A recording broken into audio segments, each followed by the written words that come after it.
এক মহিলার unidentified body power প্রায় ৩.৫ মাস পর সেই মহিলার নাম জানা গিয়েছিল রজনী মানে। কিন্তু রজনী মানের কাহিনী আর তার মৃত্যুর কারণ এখন একটা রহস্য। আজ আমরা এই কেসের দ্বিতীয় তথা শেষ ভাগে আমরা জানব যে কে এই রজনী মানে আর কি ছিল তার মৃত্যুর কারণ।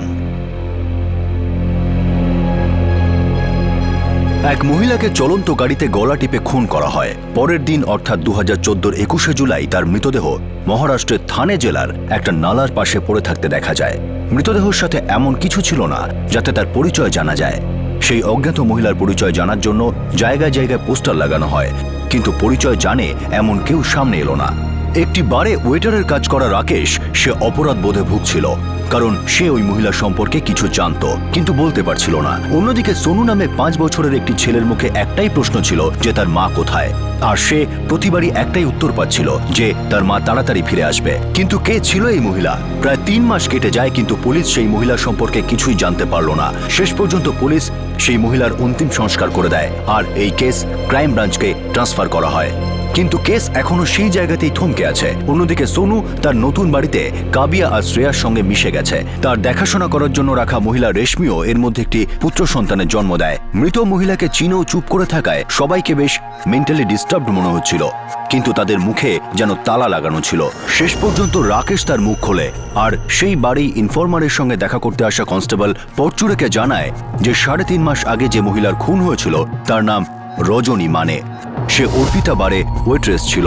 রাকেশ সেই বাড়ি আগে কাজ করত আর রজনী জয়েন করার কিছুদিন পরই সে চাকরি ছেড়ে দেয়। জিজ্ঞাসাবাদের সময় রাকেশ এটাও জানায় যে অর্পিতা বারে কাজ করে সীমা নামে একটি মেয়ের সঙ্গে রজনীর বন্ধুত্ব ছিল।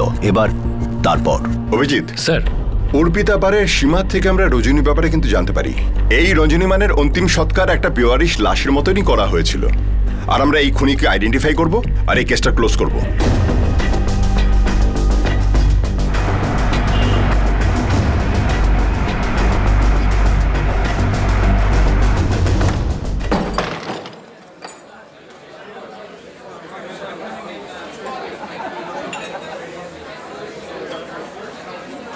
হ্যাঁ স্যার, সীমা এখানেই কাজ করে।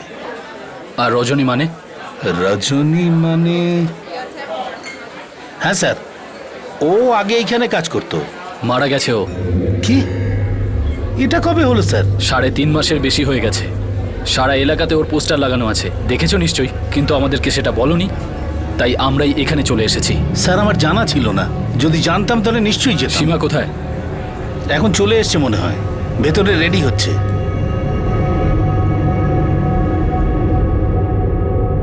সীমা, এই স্যার ক্রাইম ব্রাঞ্চ থেকে এসেছেন। রজনীর ব্যাপারে তোমায় কিছু জিজ্ঞেস করবে মনে হয়। স্যার, আমি জানি না, হঠাৎ করেই 3-4 মাস আগে হাওয়া হয়ে গেল। আমি 1-2 বার ফোনও করেছিলাম ওকে, কিন্তু ওর ফোন বন্ধ ছিল। খবরের কাগজে, টিভিতে কতবার ওর ছবি দেখানো হয়েছিল সীমা, কখনো দেখনি সেটা? না স্যার, খবর আর টিভি দেখার না তো শখ আছে আর না সময়। এই হলো রজনী? হ্যাঁ স্যার, ওই। এই কোথায় থাকতো আর ওর ফ্যামিলিতে কে কে ছিল? স্যার, আমি এসব বলতে পারবো কেউ না। তো নিশ্চয়ই চেনে ওকে। হ্যাঁ স্যার, কিন্তু রজনী একদম চুপচাপ গোছের মেয়ে ছিল, প্রয়োজনের অতিরিক্ত একটাও কথা বলতো না।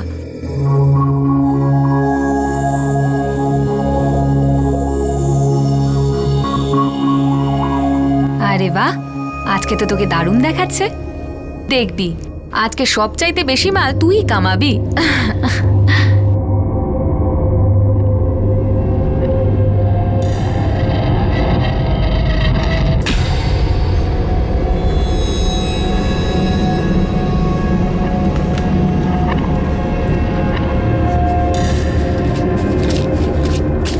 দেখলি, আমি বলেছিলাম না, এখন দেখবি ব্যাগে টাকা রাখার জায়গাই হবে না।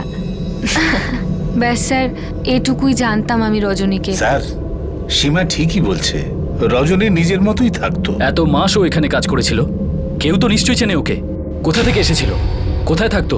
স্যার, এখানে যে মেয়েরা কাজ করে তারা অ্যাড্রেস মাঝে মধ্যেই বদলায়, আর রজনী ওর অ্যাড্রেস কখনোই কাউকে বলেনি।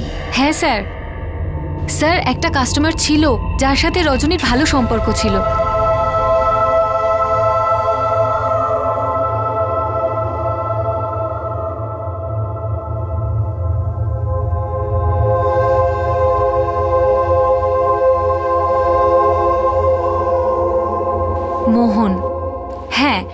মোহন সিন্ধে নাম ছিল লোকটার।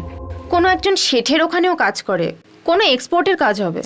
মোহন ওই কাজটাই করে। এই জন্য সবসময় টিপ বিলের থেকেও ডাবল দিত। মনে হয় ফুল টু ফিদা তোর উপর। বলছিল তো তাই, পছন্দ করে আমাকে। আর তুই? হ্যাঁ, আমারও ভালোই লাগে ওকে। কথাবার্তাও ভদ্রভাবে বলে, খেয়ালও রাখে। কিন্তু আমি এটা নিয়ে বেশি ভাবতে চাই না। কেন কেন ভাবিস না? ভাবার জন্য কোনো ট্যাক্স লাগে না। না রে, কিন্তু আমার ভাগ্যটাই তো খারাপ রে। ভয় করে যে ভবিষ্যতে এই সম্পর্কটাও আগের মতো না হয়ে যায়। আগের সম্পর্ক বলতে কি হয়েছিল তোর সাথে? তারপর আর কিছুও বলেনি। কিন্তু হ্যাঁ স্যার, একটা কথা তো একদম ঠিক, মোহন সিন্ধে রজনীর ওপর ফুল টু ফিদা ছিল। আর হ্যাঁ স্যার, একবার রজনী আমায় বলেছিল যে মোহন সিন্ধে একবার ওকে ঘরও ভাড়া দিয়েছিল। কিছু জানো এই মোহন সিন্ধে কোথায় থাকে বা কোন শেঠের হয়ে কাজ করে? না স্যার, এমনিতে এই মোহন সিন্ধেকে অনেকদিন ধরে দেখিনি স্যার। কবে থেকে? যবে থেকে রজনী খুন হয়েছে তবে থেকে? স্যার ওভাবে তো মনে নেই, কিন্তু অনেক দিন থেকে দেখিনি। কোনো জোরালো প্রমাণ তো নয়, কিন্তু রজনীর জীবনের সঙ্গে জড়িত এক ব্যক্তির নাম সামনে এলো, মোহন সিন্ধে। না কোনো ঠিকানা, না কোনো ফটো, শুধু একটা নাম। সীমার কথা অনুযায়ী মোহন সিন্ধে রজনীকে পছন্দ করত। আমার মনে হয় না ব্যাপারটা পছন্দ পর্যন্ত ছিল, না হলে ভাড়ার রুমে কেন রাখবে? হতে পারে ওই মোহনই রজনীকে মেরেছে, কারণ রজনীর মতো মোহনও অনেকদিন ধরে ওই বাড়ি যায়নি। অভিজিৎ, এইসব লোক বার বদলায়, নিজের স্বভাব বদলায় না। হয়তো অন্য কোনো বারে গেছে, হয়তো অন্য কোনো মেয়ের প্রেমে পড়েছে। এক কাজ করো, ইনফর্মারদের কাজে লাগিয়ে দাও। আমাদের কাছে শুধু নাম আছে, নামের মানুষটাকে খুঁজে বের করতে হবে। হ্যাঁ স্যার, ফটো সেন্ড করছি। বারে মালটাকে দেখেছিলাম। হ্যাঁ, নাম তো মোহন সিন্ধে। আপনি দেখে নিন আপনাদের মোহন সিন্ধে কিনা।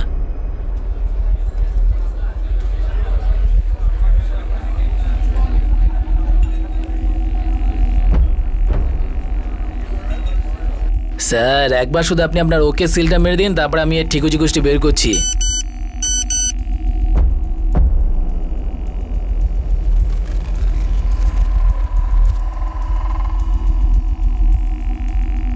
হ্যাঁ স্যার, এই হলো মোহন সিন্ধে।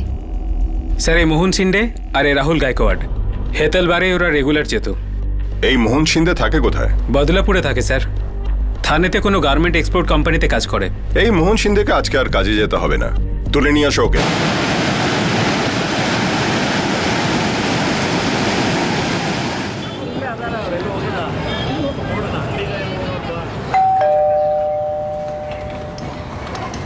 বলুন। মোহন সিন্ধে এখানেই থাকে? আগে হ্যাঁ, আমার ছেলেও। কোথায় ও?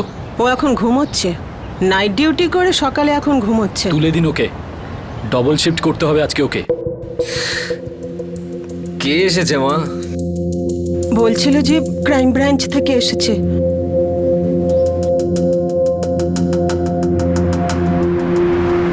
স্যার, আপনারা বলছেন না কেন রজনীর কি হয়েছে? কি ব্যাপার হয়েছে স্যার? আপনারা কিছু বলছেন না কেন?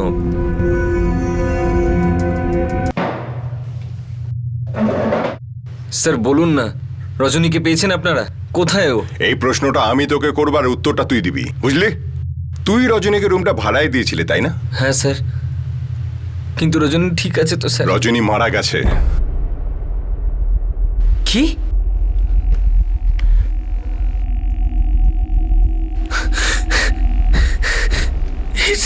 এটা কি করে হলো স্যার? রজনীর সঙ্গে দেখা করতে তুই অর্পিতা বাড়ি যেতিস, গত 4 মাস ধরে যাসনি কেন? আমি বলি কেন, কেননা 4 মাস আগে তুই রজনীকে মেরে ফেলেছিস আর বাড়ি যাওয়া বন্ধ করে দিয়েছিস। এসব কি বলছেন স্যার আপনি? 4 কেন, আমি 6 মাস ধরে ওই বাড়ি যাই না। কারণ 6 মাস আগে আমি ওর জন্য একটা বাড়ি ভাড়া খুঁজে দিয়েছিলাম। ওর সঙ্গে দেখা করার জন্য আমার বাড়ি যাওয়ার দরকার ছিল না স্যার। যদি রজনীর ব্যাপারে তোর এতই চিন্তা, তাহলে নিখোঁজ হওয়ার পর খুঁজিসনি কেন? 4 মাস আগে ও মারা গেছে, ওর অন্তিম সৎকার হয়ে গেছে। আমি ওকে খোঁজার অনেক চেষ্টা করেছি স্যার, কিন্তু মনে হয় এই জন্য ওকে খুঁজে পাইনি। স্যার, সোনু ঠিক আছে তো স্যার? কোন সোনু? রজনীর ছেলে স্যার। রজনীর ছেলেও আছে? হ্যাঁ স্যার, 5 বছরের। ওর দেখাশোনা করার জন্যই তো রজনীকে বাড়ি কাজ করতে হতো স্যার। এটা নিশ্চয়ই জুলাইতে হয়েছে স্যার, কারণ আমি রোজ ওর বাড়িতে যেতাম, কিন্তু সবসময় ওখানে তালাই লাগানো থাকতো।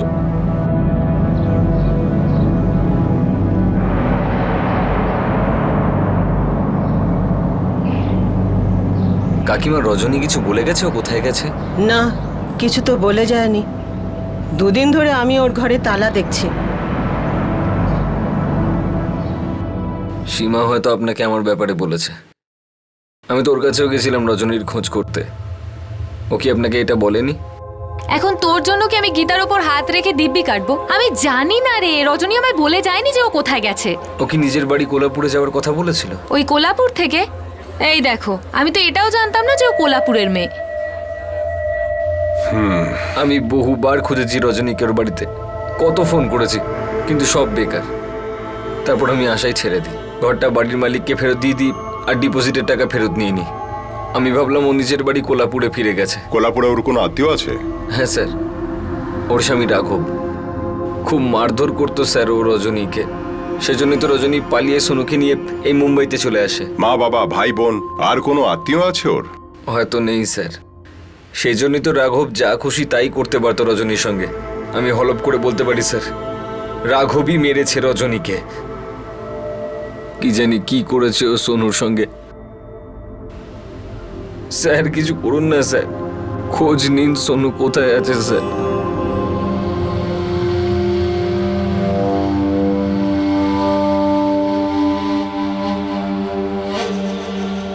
সোনু বাবা, ভালো করে খাবার খাও, কিছু ফেলে রেখো না। তুমি সবসময় অর্ধেকটাই খাবার খাও।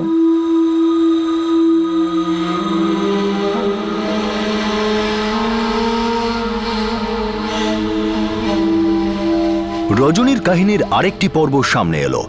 তার একটি 5 বছরের ছেলে ছিল সোনু। রজনীকে কে এবং কেন খুন করেছিল এই প্রশ্নের থেকেও গুরুত্বপূর্ণ প্রশ্ন হয়ে উঠল যে সোনু এখন কোথায়। এই প্রশ্নটি বেশি জটিল ছিল কারণ মোহন ছাড়া আর কেউই জানতো না যে রজনীর একটি ছেলেও আছে। স্যার, আমার তো মনে হয় আমি রজনীকে একদমই জানতাম না। ওর বিয়ে হয়েছিল আর ওর একটা বাচ্চাও ছিল। এটা তুমি প্রথমবার শুনছি। না স্যার, এইরকম তো রজনী কখনো কিছু বলেনি, আর আমিও কখনো জিজ্ঞেস করিনি। আর ওকে তো দেখেও বোঝা যেত না যে 5 বছরের বাচ্চার মা ও। সাহেব, আমি কি করে জানবো বলুন? আমাদের মধ্যে তো কখনো 2 মিনিটও কথা হয়নি।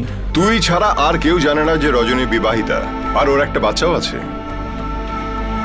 মোহন, কোনো গল্প তো শোনাচ্ছিস না তুই আমাকে? স্যার আমি মিথ্যে কেন বলবো স্যার? 8 মাস আগে আমরা সোনুর জন্মদিন একসঙ্গে পালন করেছিলাম।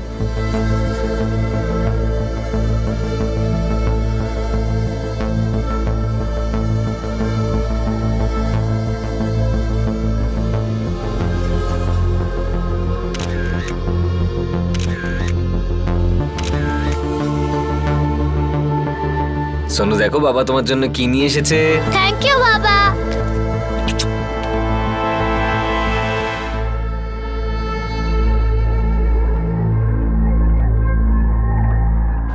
স্যার সোনু আমার সঙ্গে খুব মিলেমিশে গেছিল, বাবা ডাকতো আমাকে। হ্যাঁ স্যার, কখনো কখনো মোহনের সাথে আমি ওখানে যেতাম। স্যার মোহন রজনী আর সোনুকে খুব ভালোবাসতো। সোনু তো মোহনকে নিজের বাবা ভাবতে শুরু করেছিল। মোহন, একটা মেয়ে যাকে ভালোবাসিস বলে তুই দাবি করছিস, 4 মাস আগে ও কাউকে না বলেই কোথাও চলে যায়। ও একা ছিল, সঙ্গে একটা বাচ্চাও ছিল, তবু তুই পুলিশের কাছে আসিসনি। অদ্ভুত লাগছে না ব্যাপারটা তোর? স্যার আমি স্বপ্নেও এটা কখনো ভাবিনি যে ওর সঙ্গে এরকম কিছু হবে। ও সব সময় চিন্তায় থাকতো, ও সব সময় ভয় পেত যে রাঘব ওকে নেওয়ার জন্য কোনো না কোনো দিন নিশ্চয়ই আসবে। আমি তো ভাবলাম ও রাঘবের সঙ্গে ফিরে গেছে হয়তো। স্বামী ছিল ওর, সোনুর আসল বাবা। হ্যাঁ স্যার, আমার সঙ্গে ওর বাড়ি আলাপ হয়, পছন্দ করতাম ওকে। ও আমার কাছে নিজের সব কিছু বলেছিল। আমি যখন নিজের গ্রাম ছেড়েছিলাম তখন আমার পুরো অতীতটাই ওখানেই রেখে দিয়ে এসেছিলাম। কাউকে বলা তো দূর, নিজেও সেসব ঘটনা মনে করতে চাই না। কিন্তু আমি তোমার কাছে কিচ্ছু লুকোবো না। তোমাকে মিথ্যে কথা বলতে পারি না। না, আমি জানি রজনী, আমার জন্য শুধু এটাই যথেষ্ট যে আমরা দুজন দুজনকে ভালোবাসি। আমার আর অন্য কিচ্ছু জানার কোনো দরকার নেই। না মোহন, তোমাকে এটা বলা দরকার। আমি সম্পর্কে অনেক কষ্ট পেয়েছি, তাই আমি কাউকে আর কষ্ট দিতে চাই না। এমন কি হয়েছিল রজনী? মোহন, আমি একজন বিবাহিতা, আর আমার একটা ছেলেও আছে, 4 বছরের, সোনু। যে লোকটার সঙ্গে আমার বিয়ে হয়েছিল, তার শুধু প্রতি রাতে একটা শরীরের প্রয়োজন ছিল, বউয়ের নয়। আমি যদি বেশি কথা বলছিস, চল, আমার মুড হয়ে আছে। যদি মুড খারাপ হয়ে যায় না, দুজনকার গলা টিপে দেবো, বুঝেছিস? চল। অনেক সহ্য করেছি আমি, তারপর একদিন সহ্যের বাঁধ ভেঙে গেল আর পালিয়ে গেলাম। বারে কাজ করতে আমার একটুও ভালো লাগে না, কিন্তু অন্য কোনো কাজে তো এত টাকাও পাওয়া যাবে না। আর সোনুর একা হাতে দেখাশোনা করার জন্য টাকা তো চাই, তাই না? সেজন্যই আমাকে নিজের বাড়িতে আসতে দিতে না। সোনুর ব্যাপারে আমি কাউকে কিচ্ছু বলিনি, শুধু তুমি জানলে। সোনু একা একা থাকতে পারে? একজন পরিচারিকা রেখেছি, যখন কাজে যাই আমি, তখন উনি সোনুর দেখাশোনা করেন। আমি দেখতে চাই সোনুকে, দেখা করাবে তো? আমি সোনুকে দেখলাম, খুব মিষ্টি বাচ্চা স্যার। আমি ওদের দুজনের জীবনে আনন্দ দিতে চাইছিলাম স্যার, সেজন্য ওদের দুজনের জন্য একটা বাড়ি খুঁজে দিই স্যার। আমি ভেবেছিলাম ও নিজের অতীতকে ভুলে গেছে আর আমার সাথে খুশি আছে,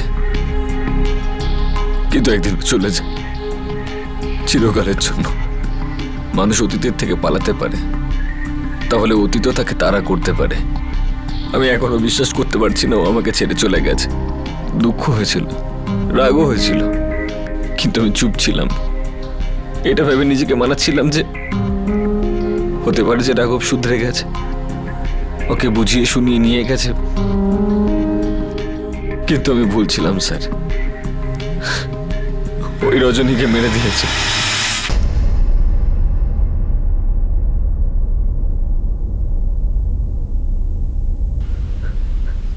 আর জানি না সোনুর সঙ্গে কি করেছে ও। এই রাঘব কোলাপুরে কোথায় থাকে, কি করে, কিছু জানিস তুই? জানি না স্যার, এ ব্যাপারে আমি ওর কাছে কিছু জিজ্ঞেস করিনি। আচ্ছা, রজনীর অন্য কোনো আত্মীয় ঠিকানা জানিস তুই? আমার কাছে আর অতীত জীবনের কোনো কিছু দরকারই ছিল না। আর আর রজনীও এসব ব্যাপারে কথা বলতে ভালোবাসতো না।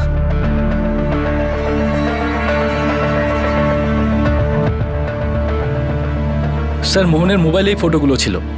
কোলাপুর পুলিশকে সোনু আর রজনীর ফটো আর বাকি অন্য ডিটেলসও পাঠিয়ে দাও। রাঘব আর সোনুকে খুব তাড়াতাড়ি খুঁজে বের করতে হবে। কাকা, আমার মা এখনো এলো না, কখন আসবে মা? আমি বাড়ি যাব।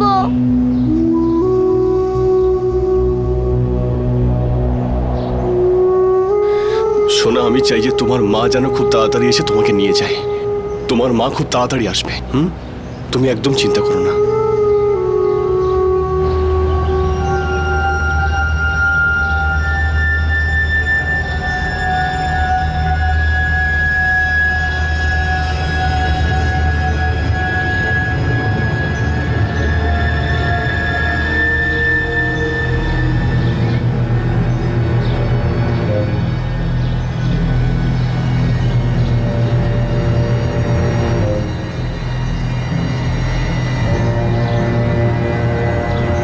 হ্যালো,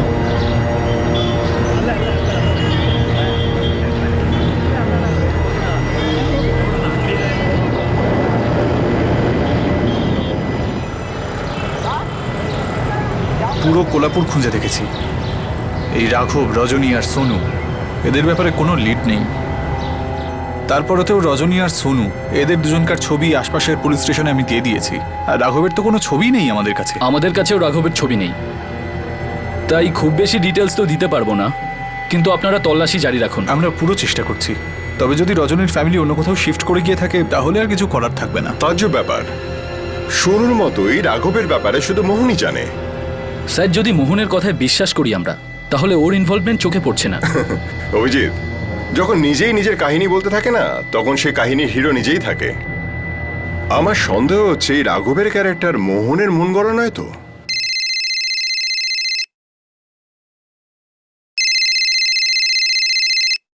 হ্যাঁ সুরবে সাহেব বলুন। আপনি স্যার 4 মাস আগে ওই রজনীর কেসটা মনে আছে আপনার? যার লাশ 21শে জুলাই পাওয়া গেছিল, গলা টিপে নালাতে ফেলে দেওয়া হয়েছিল।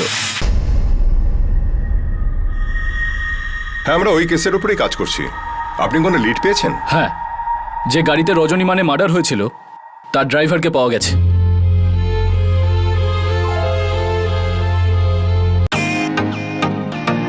Welcome to Bitten world. How may I assist you? নতুন ফ্ল্যাটের জন্য একটা স্ট্যান্ড ফ্যান আর কুলার নেব। এই পচা গরম থেকে একটু স্বস্তি চাই। বাজার চলতে সব ব্র্যান্ড আর ভরসাযোগ্য নয়। তার জন্য তো আমাদের ফ্যান আছে, all purpose bullet table fan, ceiling fan. আমাদের সিলিং ফ্যান কিন্তু 30 মাসের ওয়ারেন্টি সহ পাওয়া যায়। আছে ফারাটা 2 বছরের ওয়ারেন্টি, 17 থেকে 20 মিটার এয়ার ফ্লো, মধ্যবিত্তের সাধ্যের মধ্যে একমাত্র ভরসাযোগ্য ব্র্যান্ড বিটেন। আমাদের কুলারের কিন্তু অনেক range, 45 litres, 50 litres, 70 litres, 90 litres, 110 litres. Honeycomb সহযোগে বিটেনের সব কুলারের ওয়ারেন্টি 1 বছর। চেনা হাওয়ায় অচেনা অনুভূতির জন্য একমাত্র আদর্শ বিটেন। গরমে স্বস্তি পেতে বিটেনের ফ্যান হোক বা কুলার, আজই আনুন বাড়িতে। বিটেন, ডিজিটালি ইয়োর্স।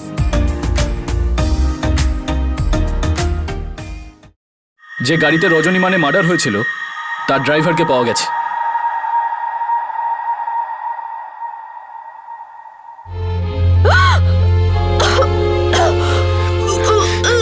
এটা কি করছো তোমরা? ছেড়ে দাও ওকে, ছাড়ো। ওর নাম হলো দীপক কদম। ও নিজেই এখানে এসে সব কথা বলেছে।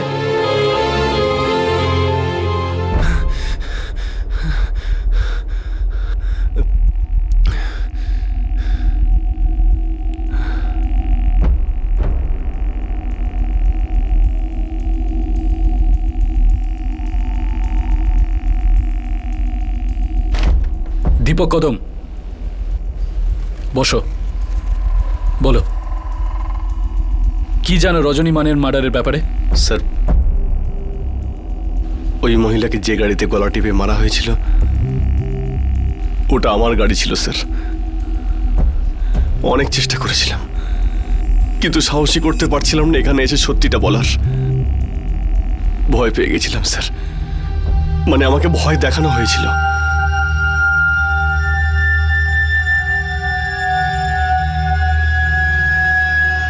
এত মাস ধরে শান্তিতে ঘুমোতে পারিনি স্যার। এবার সত্যি বলতে চাই। দীপক কদম হলো সেই দ্বিতীয় ব্যক্তি যে জানতো রজনীর সাথে কি হয়েছিল। এই মার্ডারের ব্যাপারে আরেকজনও জানতো, যে পুলিশকে ভুল পথে চালিত করছিল।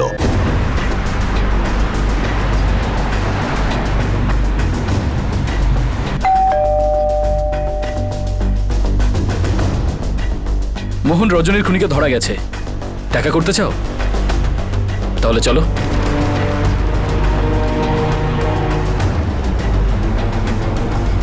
স্যার, কে মেরেছে রজনীকে? অপেক্ষা কর মোহন, সব জানতে পারবি।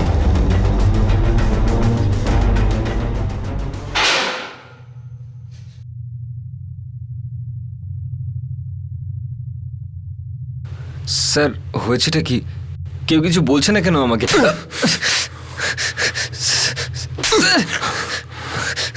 ওই যে ছিল তোর মিথ্যে গল্পটা, যেটা তুই আমাদের শুনিয়েছিলি। এবার আর কোনো গল্প শুনবো না, এবার শুধু সত্যিটা শুনবো। এবার যদি কোনো মিথ্যে গল্প বলিস না, তবে তোর বাকি জীবনের গল্পতেও চিৎকার আর যন্ত্রণা ছাড়া কিছু বেঁচে থাকবে না। ও আমার পাড়াতেই থাকে স্যার, রোজ আমাকে হুমকি দেয়। একটা আওয়াজ বার করলে তোর গলাও টিপে দেবো। মনে আছে তো কি বলেছিলাম সেদিন? যদি আমি ডুবি তাহলে তোকেও ডুবিয়ে মারবো। নিজের ভালো যদি চাস তাহলে চুপচাপ মুখে তালা লাগিয়ে নিজের ড্রাইভারই কর, বুঝেছিস? তুমি ড্রাইভার? হ্যাঁ স্যার, ট্রাভেল এজেন্সিতে কাজ করি স্যার। 20শে জুলাই সন্ধেবেলায় মোহন আমাকে ওর জন্য গাড়িটা ফ্রি রাখতে বলেছিল স্যার। স্যার, আমার প্রতিবেশী আর টাকাও দিয়েছিল। এই জন্য স্যার গাড়ি নিয়ে আমি চলে গিয়েছিলাম। স্যার আমি জানতাম না ওর মাথায় কি কাজ করছিল।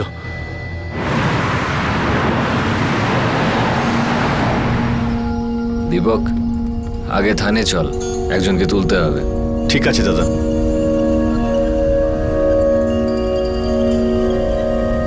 থানে পৌঁছতে পৌঁছতে রাত হয়ে গিয়েছিল স্যার। ওখান থেকে ওই মহিলা গাড়িতে উঠল। ওই মহিলার সঙ্গে একটা বাচ্চাও ছিল।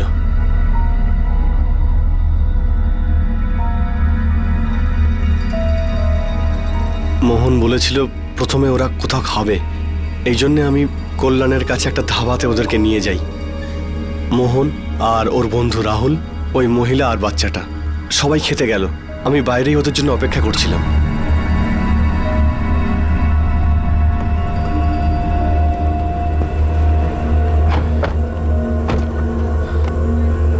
দীপক, কিছু শপিং করার আছে, পোরবন্দর রোডে যে মলটা আছে সেখানে চল। আচ্ছা দাদা। কিন্তু যখন ঘোরবন্দর রোডে পৌঁছালাম সমস্ত মল বন্ধ হয়ে গিয়েছিল। আমরা একটা মল থেকে আরেকটা মলে ঘুরছিলাম, কিন্তু কোথাও এন্ট্রি পাইনি। মোহন, আরে ভাই, সব মল তো এখন বন্ধ হয়ে যাচ্ছে। মনে হচ্ছে শপিংটা কালকেই করতে হবে। আর দেখ না, সোনুও ঘুমিয়ে পড়েছে। হবে তো, কাল না হয় একটু তাড়াতাড়ি বেরোবো। কোনো ব্যাপার না, এমনিতেও আমি তোমার সাথেই থাকতে চেয়েছিলাম। কাল আবার বেরোবো। দীপক, হ্যাঁ দাদা। একটা কাজ কর, থানে ফেরত চল, এনাদেরকে ড্রপ করে তারপর বাড়ি ফিরবো। ঠিক আছে দাদা।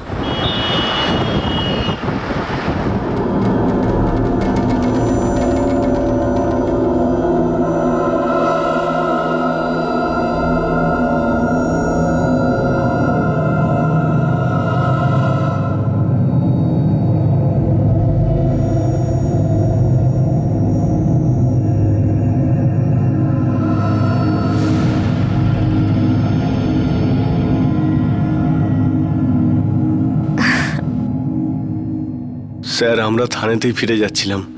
স্যার হঠাৎ আমি দেখলাম যে মোহন ওই মহিলার গলা টিপে ধরেছিল। স্যার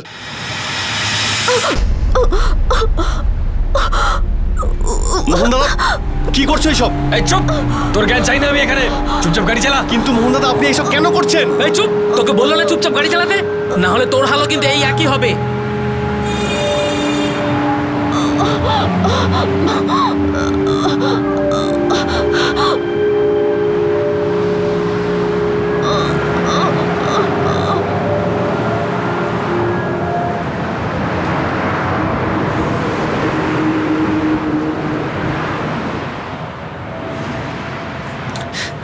হাইওয়ের পাশে একটা নালা আছে, ওখানে থামা। আপনি আমাকে এই কাজের জন্য ডেকেছিলেন? হ্যাঁ, এবার চুপচাপ গাড়ি চালা, এটাকে নালায় ফেলতে হবে। আপনারা দুজন মিলে না খুন করেছেন। আমি তো পুলিশকে সব সত্যি বলবো। হ্যাঁ ঠিক আছে বলিস, আমিও পুলিশকে এটা বলবো যে তুই আমার সাথ দিয়েছিস। পুলিশকে যদি কিছু বলিস তাহলে তুইও ফাঁসবি, সমস্ত দোষ তোর ঘাড়ে দিয়ে দেবো, বুঝেছিস? মোহন, আমি বলি কি এই শালাকেও মেরে ফেলি, আর এখানে কোথাও খালে ফেলে দিয়ে যাই। আরে না রে, প্রতিবেশী আমার, চুপচাপ গাড়ি চালা, বেঁচে থাকবি, বুঝেছিস?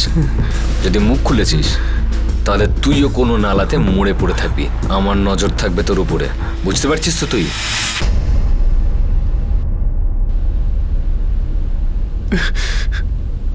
স্যার এই 4 মাস আমি অনেক নরক যন্ত্রণা ভোগ করেছি স্যার।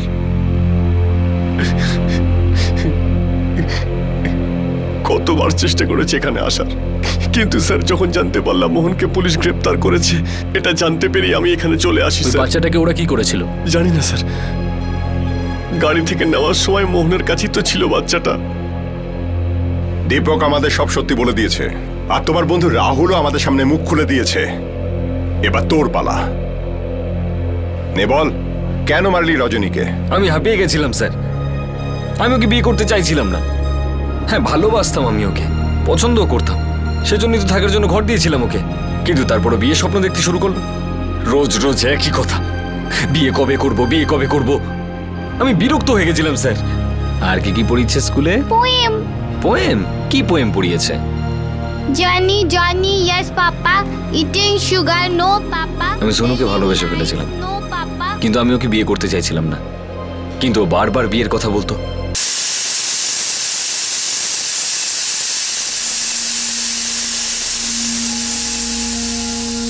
মোহন, তোমার আর কত সময় লাগবে? এখন তো সোনু ও রাঘবকে ভুলে গেছে, আর তোমাকেই বাবা বলে ডাকছে। বলো না, আমরা বিয়ে কবে করব? করবো রে বাবা, তাড়াতাড়ি করবো। কি তাড়াতাড়ি করব মোহন? আমি একই কথা বারবার শুনতে চাই না। আচ্ছা শোনো, আমরা কতদিন হয়ে গেল বাইরে ঘুরতে যাইনি। আজ সন্ধ্যাবেলা তৈরি থেকো, শপিংয়ে যাব, তোমার জন্য কিছু নতুন কাপড় কিনতে যাব, ঠিক আছে? কথাটা ঘুরিয়ে দিও না মোহন, সত্যি বলো, তুমি আমাকে সত্যি বিয়ে করতে চাও না? তোমারও রাঘবের মতো আমার প্রয়োজন শুধু শরীরেই আছে? এরকম কিচ্ছু নয়, বিশ্বাস করো না আমাকে। আচ্ছা চলো, এবার মুড খারাপ করো না, সন্ধ্যাবেলা তৈরি থেকো, যা চাও সব কিছু হবে, শুধু আমাকে একটুখানি সময় দাও। চলো চোখের জল মোছো, ব্যাস। মোহন ভাই, আমি তোকে আগেই বলেছিলাম, দেখ ওর ব্যাপারে অত সিরিয়াস হোস না, কিন্তু তুই আমার কথা শুনলি না। আরে ভাই, মন দিয়ে ভালোবেসে ফেলেছিলাম ওকে, কিন্তু এখন আমার মনটা ভরে গেছে। ভাই তোর মন তো ভরে গেছে, কিন্তু ওই মেয়েটার ঘাড়ে এখন বিয়ের ভূত চেপেছে। আমার জীবনে না ওকে কোনো দরকার নেই, ছুটি চাই আমি ওর থেকে। দেখ রাহুল, আমি একা এসব করতে পারবো না, আমার সঙ্গে থাকবি তুই। মেরে দিলাম স্যার ওকে, সমস্ত ঝঞ্ঝাটি শেষ, ছুটি পেয়ে গেছিলাম আমি। সোনুর সাথে কি করেছিস তুই? না স্যার, সোনুকে ভালোবাসতাম আমি, সেজন্য ওর সঙ্গে আমি কিচ্ছু করিনি স্যার। তুই সোনুর মাকে মেরে এখন বলছিস তুই সোনুর সঙ্গে কিচ্ছু খারাপ করিসনি? বল সোনু কোথায়? Welcome to Bitten world, how may I assist you?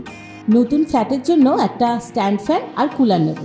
এই পচা গরম থেকে একটু স্বস্তি চাই। বাজার চলতে সব ব্র্যান্ড আর ভরসাযোগ্য নয়। তার জন্য তো আমাদের ফ্যান আছে, all purpose bullet table fan, ceiling fan. আমাদের সিলিং ফ্যান কিন্তু 30 মাসের ওয়ারেন্টি সহ পাওয়া যায়। আছে ফারাটা 2 বছরের ওয়ারেন্টি, 17 থেকে 20 মিটার এয়ার ফ্লো, মধ্যবিত্তের সাধ্যের মধ্যে একমাত্র ভরসাযোগ্য ব্র্যান্ড বিটেন। আমাদের কুলারের কিন্তু অনেক range, 45 litres, 50 litres, 70 litres, 90 litres, 110 litres. Honeycomb সহযোগে বিটেনের সব কুলারের ওয়ারেন্টি 1 বছর। চেনা হাওয়ায় অচেনা অনুভূতির জন্য একমাত্র আদর্শ বিটেন। গরমে স্বস্তি পেতে বিটেনের ফ্যান হোক বা কুলার, আজই আনুন বাড়িতে। বিটেন, ডিজিটালি ইয়োর্স।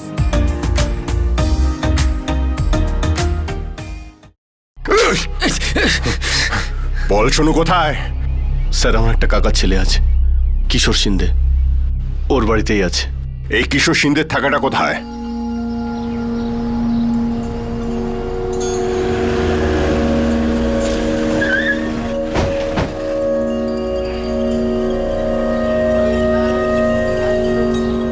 বাবা, তোমার নাম সোনু? আপনি কে আঙ্কেল? মা, আমি পুলিশের লোক। আপনি কি সোনুর মাকে খুঁজে পেয়েছেন? এটা কি বলছেন স্যার? কিশোর, এটাই সত্যি যে তোমার খুড়তুতো ভাই মোহন সোনুর মাকে মেরে ফেলেছে? হে ভগবান, মোহন এটা কি করেছে? না না না না না না স্যার, কিন্তু ও যখন সোনুকে নিয়ে রাতে এখানে এসেছিল সেদিনকে ও তো অন্য গল্প শুনিয়েছিল স্যার।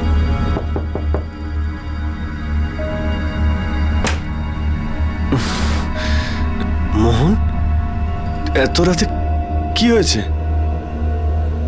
এটা রজনীর ছেলে না?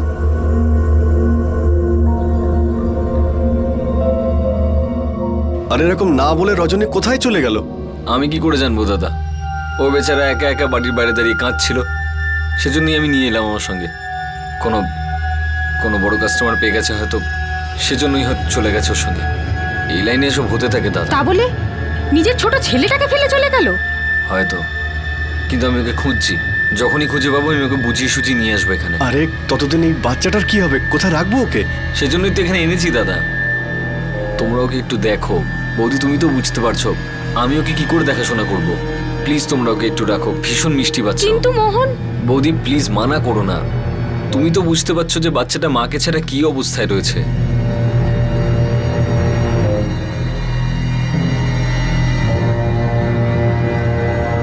স্যার, মোহন আর রজনীর সম্পর্ক নিয়ে আমরা তো জানতামই। আর স্যার, এই বাচ্চাটার উপরেও মায়া পড়ে গেল, আর এই জন্য আমরা মোহনের কথা শুনলাম। আমরা ভেবেছিলাম ও রজনীকে খুঁজে বের করবে, কিন্তু পরে অন্যরকম কথা বলতে শুরু করলো। আমরা যখনই ওকে জিজ্ঞেস করতাম ও বলতো যে আর কিছুদিন রাখো, আর কিছুদিন রাখো ওকে। সোনু খুবই মিষ্টি বাচ্চা স্যার, এখানে রেখে ওর ওপর আমাদেরও মায়া পড়ে গেছে স্যার। আমার মেয়েরা তো মনে করে যেন ওদের নিজের ভাই পেয়ে গেছে। এখন তো নিজের মায়ের কথাও খুব কম বলে। কিন্তু স্যার, মাকে ভুলে যাওয়া তো এত সহজ নয় না।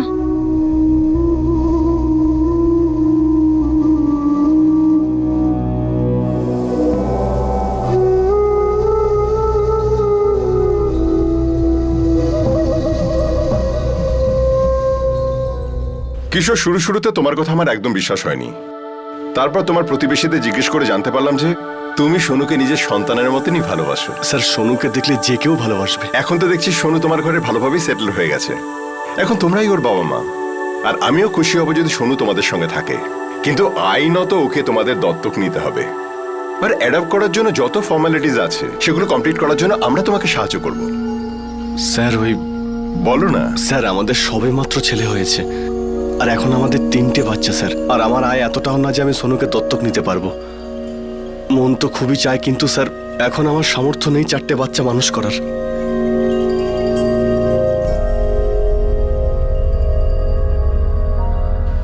স্যার বলছিলেন যে সোনুর কোনো আত্মীয়কে ওরা খুঁজছেন, ততদিন সোনুকে কোনো চাইল্ড কেয়ার সেন্টারে রাখবে ওরা। বুঝতে পারছি না আমাদের মেয়ে দুটোকে কি করে বোঝাবো। বোঝাতে তো হবেই। সোনুর সঙ্গে একবার কথা বলতে হবে।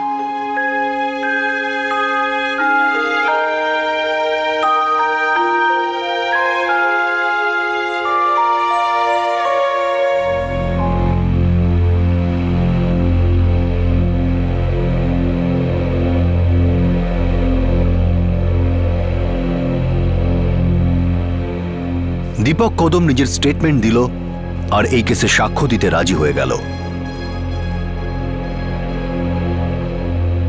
রজনীর পরিবারকে খোঁজার জন্য একটি ম্যাসিভ সার্চ অপারেশন শুরু করা হলো, কিন্তু রজনীর কোনো আত্মীয় বা তার স্বামী রাঘবেরও কোনো খোঁজ পাওয়া গেল না, যার সম্পর্কে মোহন সিন্ধে পুলিশকে জানিয়েছিল। আঙ্কেল, আমরা কি মায়ের কাছে যাচ্ছি? না বাবা, আমি তোমাকে তোমার নতুন জায়গায় নিয়ে যাচ্ছি, যেখানে তুমি তোমার নতুন বন্ধু পাবে, আর সেখানে তুমি খুব ভালো মতো থাকতে পারবে। ঠিক আছে? মোহনের বয়ান অনুযায়ী সে সোনুকে গাড়িতে নিয়ে জায়গায় জায়গায় ঘুরতে লাগলো যতক্ষণ না সোনু ঘুমিয়ে পড়ে, যাতে সোনু মোহন কি করেছে তা জানতে না পারে।